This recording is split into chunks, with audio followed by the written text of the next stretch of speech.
Ronald McDonald's colorful costume and joyful demeanor brings joy to millions. Just don't try to hug him. From a strict rule about touching to his slim, trim physique, these are the things that only adults notice about the iconic red-haired clown. Back in the 1960s, Barry Klein was doing advertising for both McDonald's and the Bozo the Clown show at the same time when he had the idea. What if he combined the two and got McDonald's to run ads during the children's show? The first McDonald's clown was a bit awkward looking, with a McDonald's cup for his nose and a hat made out of a cardboard serving tray. Ronald's eyebrows were also shaped like the chain's iconic golden arches, which is something you may not have noticed as a kid. So the look hit all the selling points, but it was also a bit too much. After Washington, D.C.'s WRC-TV canceled Bozo the Clown in 1962, Klein kept the show's Bozo, played by Willard Scott, and made him the McDonald's mascot. And yes, this was the same Willard Scott who later went on to become the weatherman for the Today Show. Klein also hired a previous Bozo, Michael Coco Polikovs, as a wardrobe consultant. The resulting costume kept the big red smile, arched eyebrows, and gloves. It also continued to feature the restaurant's main colors, red and yellow, while adding the iconic arch emblems to the ensemble. They also replaced his shag carpet hair with a bright red wig to modernize and complete the look. McDonald's, remember, when you see my face, think of your kind of place. McDonald's eventually dumped the first Ronald McDonald because of his size. The chain worried that if it kept a bigger mascot on staff, it would need to continue hiring large Ronalds to keep the image consistent. Is there really a shortage of big men who want to be a clown? With Willard Scott being 6 feet and 3 inches tall and 290 pounds, maybe so. Regardless, Scott was heartbroken to learn his size was an issue when it came to continuing his mascot gig. While the U.S. has laws against employment discrimination based on things such as race, gender, or religion, only Michigan has laws these days prohibiting employment discrimination based on weight. Despite being the mascot for a fast food chain, later notorious for supersizing its meals, McDonald's didn't want a larger Ronald McDonald. Instead, it wanted a mascot who could be spry and energetic in its television ads. In fact, in 2004, McDonald's started calling him a balanced, active lifestyles ambassador, dressing Ronald in workout clothes and turning him into a soccer and basketball player, according to CNBC. Besides, regular exercise, like playing sports, can help you stay healthy. It'll be a kick. Ronald McDonald started out as the sole mascot for McDonald's. However, from 1971 to 2009, other characters joined him in commercials for the fast food chain. If you missed the comic book series from the early 1970s, you probably felt like you were missing a backstory and wondered why the storyline included food thieves Captain Crook and Hamburglar. McDonald's got rid of Captain Crook in 1987 after 15 years of the pirate stealing Filet-O-Fish sandwiches. However, the despicable Hamburglar continued nabbing burgers until about 2002, although he briefly returned for a 2015 ad campaign. Rubble, rubble, America. I am back. Most of us never had any idea what Ronald McDonald's purple bell-shaped sidekick Grimace even was. But it turns out he was supposed to be a gigantic taste bud whose sole purpose was to remind us how delicious McDonald's food is. However, even goofy, lovable Grimace had a dark side. After all, the character was initially called Evil Grimace and was known for stealing milkshakes and scaring children. Obviously, having a character that would give children nightmares didn't work out too well, so his persona had to change. Sadly, even nice Grimace abandoned Ronald by 2003. Roy Burgold and AJ wrote a book in 1972 called Ronald and How to help standardize everything about the McDonald's brand mascot. They offered instructions on dress and makeup as well as sanctioned behavior. Anyone who has a less than savory image of clowns can rest assured that Ronald is going to remain in character and be the type of happy-go-lucky clown that puts a smile on most kids' faces. However, one thing that Ronald will never do is hug you or your child. A brief pat on the back is the most you'll ever experience from the red-wigged clown. While hugs certainly have their advantages, we don't necessarily want them from strangers, even one as well known as Ronald McDonald.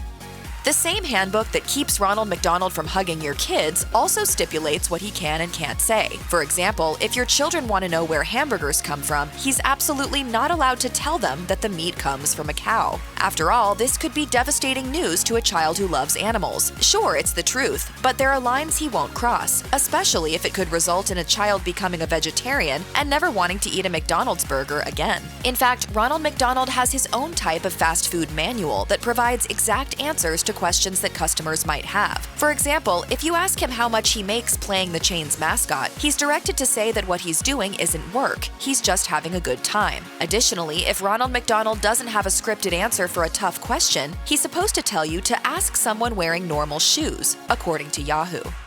Have you ever noticed that you never see multiple Ronalds together unless they're cosplayers? You might see 10 Elvises at a time, but you'll never see 10 real Ronalds together. That's because there are strict rules explaining that only one Ronald can appear at a time. Being a local Ronald McDonald is actually not a bad gig, and it's far more complicated than you'd imagine. Once recruited through CW & Co. Productions, they had to be willing to relocate to an area that needed a mascot. They often had a chauffeur drive them from gig to gig and even had their own bodyguard to help avoid rock-throwing kids and protesters. Local Ronalds once earned from $40,000 to $100,000 a year, depending on how many appearances they scheduled. It might be possible to find multiple Ronalds together to photograph. However, you would need to know the location of the top-secret McDonald's convention the chain puts on every other year. Sadly, nobody is leaking that information. There have been times when Ronald McDonald has appeared in multiple countries on the same day for special events. But if ever asked how he could be in so many places in one day, the company will merely insist that perhaps his magical ability is similar to that of Santa Claus. Because in the eyes of McDonald's, there's only one Ronald McDonald.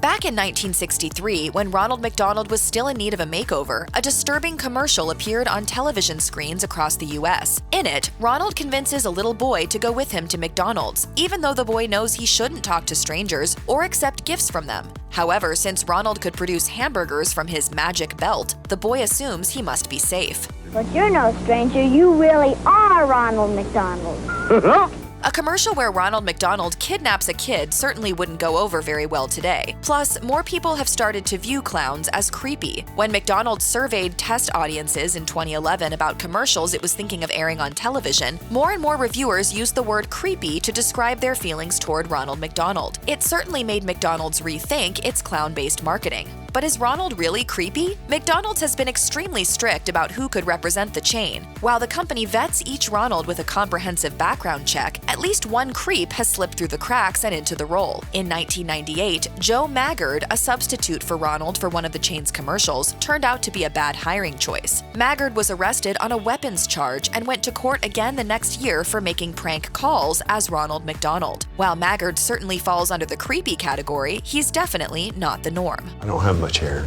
Ronald's got great hair. Unfortunately for Ronald's reputation, sinister clowns started appearing in random locations worldwide in 2016. The first reports came from South Carolina in August, and before long, disturbing clowns were popping up everywhere. People were seeing them walk down deserted stretches of road into the countryside or through city lots both day and night. While many were just dressing up for fun, others tried to lure kids into the woods, ran at people, or brandished real weapons to incite terror. As a result, there were several clown arrests in 2016.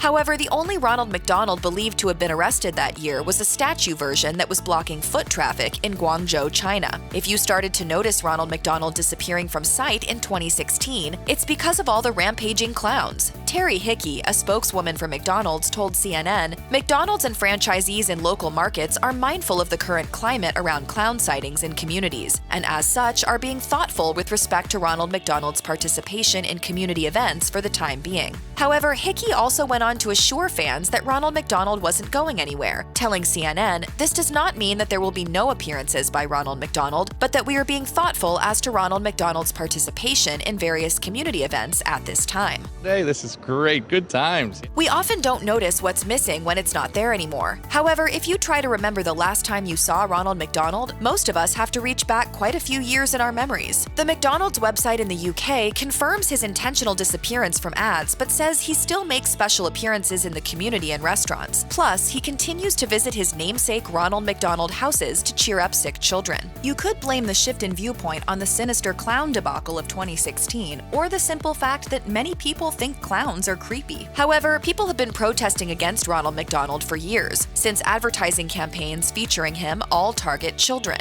In 2011, 550 doctors came together to insist that McDonald's remove him from its marketing efforts, pointing out how many kids were becoming unhealthy from eating so much junk food. When Ace Matrix studied McDonald's ads in 2013, it found that Ronald had become less of an asset for the company. So it was definitely time for the McDonald's chain to reconsider having a clown represent its restaurant restaurant brand in such a big way. 1974 marks the year when McDonald's first joined forces with a children's hospital in Philadelphia, Pennsylvania, to provide a place for families to stay while their sick children received medical care. Today, Ronald McDonald Houses are in 60 countries and regions worldwide to help relieve some of the emotional and financial stress for the worried parents of ill children. Even though Ronald McDonald hasn't shown up in McDonald's commercials since 2016, he still remains the face of Ronald McDonald House. Representatives for Ronald McDonald House call him the CEO of happiness. In this role, Ronald McDonald still visits ailing children in hospitals to try to bring brightness and cheer to them as they undergo treatment. Plus, many of the fundraising efforts the charity uses to raise money each year, like Red Shoe Day, continue to use Ronald McDonald mascots. So if you see a Ronald on a street corner asking for money for Ronald McDonald House, you know he's there for a good cause.